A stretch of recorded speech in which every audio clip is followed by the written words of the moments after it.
shalay ilaa habeenkii xalay waxaa baraha bulshada la isla dhexmarayay inuu magaalada Berbera ku sugan yahay suxufi fidiya diinta Kiristaanka isla markaana kitaabka Bible-ka u bedela af Soomaali oo dadka u qaybiya waxaan arrinkaasi sheegay gudida arrimaha gudaha ee golaha guurtida Soomaaliland oo maalinkii shalay warbixin siiyay qaar kamid ah warbaahinta magaalada Hargeysa iyagoona sheegay in isuduwaha wasaaradda diinta iyo awqaafta ee gobolka Saaxil ay ka soo xigteen warkaasi isuduwaha wasaaradda diinta iyo awqaafta ee gobolka Saaxil Sheekh Maxamed Axmed Xuseen oo aan maanta xafiiskiisa ku booqanay ayaa si cad u bayaamiyay warkaasi inaanay waxba ka jirin isla markaana ninkaasi ay sheegayaan gudida golaha guurtida ee arrimaha guduhu aanu ahayn suxufi reer Berbera balse uu ahaa nin ka soo jeeda dalka Mareykanka isla markaana dalxiis ahaan ku yimi gudaha Soomaaliland iyo magaalada Berbera kaasi oo fidinayay diinta Kiristaanka isla markaana qaybinayay buugaag ay ku qoran tahay Kitaabul Quduus waxaanu sheegay suduwo arrintaasi inay si qaldan u gudbiyeen xubnaha golaha guurtida arrinkaasi ka hadlayay Bismillahir Rahmanir Rahim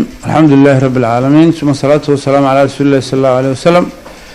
maanta way taariikhdu tahay 24 bisha taariikhda miilaadiga bisha 6 2019 24keedii taariikhda hijriguna ay tahay 12 bishwaal sanada 1440 halkan joogno wax xafiiska wasaaradda diinta iyo awqaafta gobolka Saaxil waxa halkan uu soo booqday suxufiyiinta ka howlgala gobolka Saaxil iyagoo wax naga weydiiyay arrintii shalayto miidiyaha ama warbaahinta la isla dhexmarayay ay sii daayeen golaha guurtida ee qaranka Jamhuuriyadda Soomaaliland warbixinadkooda ku dareen hawsha hadii yar aan ka sheego in halka horteeda waxa yaala waa buug waxa dushiisa ku yaala kitaabka quduuska ah waa Bible-kii oo af Soomaali lagu turjumay in kitaabka waxa qaybiyay nin u dhashay sida la sheegay ee wasaaradda arrimaha gudaha ay cadeysay in maamulka gobolka Saaxil waliba in Mareykana waxaan wadanka ku soo galay ganacsade hawsha muddo sanad uu ninkaas joogay magaalada Berbera sanad ku dhow aniga iyo xogayaha gobolka Saaxil ee maamulka gobolka ayaa muddo dabagal ku haynay waxaan naga qayb galay khayr Allah siiyay qaar kamid ah ciidanka qaranka Soomaaliland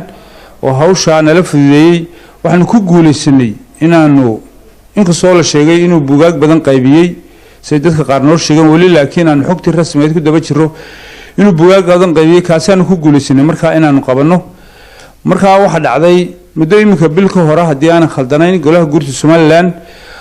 in xoogaal noqoshada dalka markii ay ku marayeen gobolada dalka gobolka Saaxil qaybtii timi ayaa maalintii kitaabka buuga ay nagu wareejisay maamulka gobolka nagu wareejeen maadaama aanu nahay wasaaradii u qaabilsanayd wadanka wanaag farista iyo xumaan reebista ayay deedna yiraahdeen waxaan doonaa warbixin naga san buuga golaha guurtidu warbixinta maalinta waanu siinay waxaan uga waranay buuga iyo sifaha oo wax weyn nagu soo galay iyo saan ku helay marka halka wax ka khaldan yahay wax weeye wariyaasha gobolka Saaxil taabatay marka xaqada laga hadlo ilaa xal ilaa shil la soo weydiinay ninku suxufi baha ninku ma ahay suxufi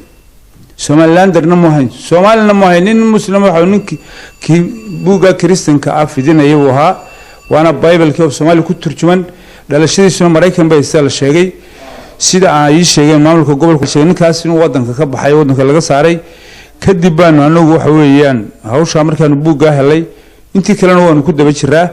kulay rag baan la shaqeynayay khayr Allah siiyo kulay inahaas ayuun baan intii shalay ka oranayaa de waxay weydiinaysaana waa fali tafadal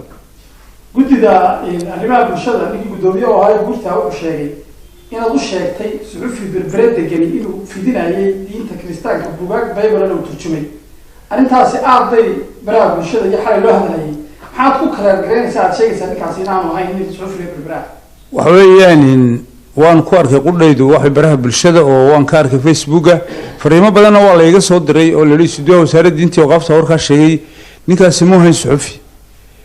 waxa weeyaan in cadeyntiisa waxaan ku cadeynanaa waxa hadda ka hor u yeeray muddo imika laga joogo dhowr bilood maamulka gobolka u yeeray waraysi bay la yeesheen abku wuxuu yiri waxaan ay ganacsade milixii waxban ka shaqeynaya laakiin wali hawshii ma bilaabin ninkaasina ma ahayn suxufi waxa la weydiin karaa de wasaaradii ruqsadda oo wadanka soo galay siisay wasaaradda maamulka gobolka joog marka ninkaasi ma ahayn suxufi Soomaaliland iyo caalamkuna waxa uu sheeganaa warka baxay ninkaas suxufi ma ahayn Somalilanderna ma ahayn way isudu markii hawshan u dhacday ee ogaateen maxaa si jira ugu qaban weydeen inaad qabateen kitaab Bible oo Soomaali lagu turjumay oo ummadda ugu sheeg weydeen inta imika yani arin golaha guurtidu warbixinaasi si dawladda u soo baxday horta waxa weeyaan waa su'aal wanaagsan way hawsha marka aanay ku dhamaystirmin aad ku daba jirto qayb kamid ka maqan tahay marka aad baahiso ee aad soo bandhigto cid kasta oo marka hawsha ay kaaga jirtay wax weey daboolka laga saaraya tanna maalintii ay qolada gobolku nagu wareejinayeen ee qolada guurtu ogaatay sidaas ay deedna aan warbixinta ku siinay wasiirkayga waan ogeysay wasiirku wuxuu leeyahay la shukr cala waajib waa shaqadaadii aad u igmanayd waana ku mahadsan tahay marka sidaas ayaanu ku haynay wax weey buuga tagala guurtu waxay nagu codsanayeen siino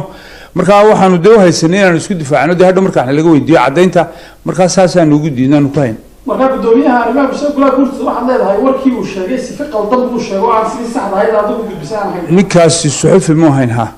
ma hayn ninkaas suxufi Somaliland-na ma hayn arrintan ayaa muran badan ka dharisay baraha bulshada guud ahaan iyadoo habeenkii xalay ilaa maalinkii shalayna aad la isu weydiinayay wariyaha ama suxufiga diinta kristaanka fidiya ee ku nool magaalada Berbera taasi oo aan waxba ka jirin isla markaana uu cadeeyay isuduwaha wasaaradda diinta oo qaafti inaanu arrinkaasi sidii loo sheegay ahayn maxamed cabdilaahi soofar magaalada Berbera.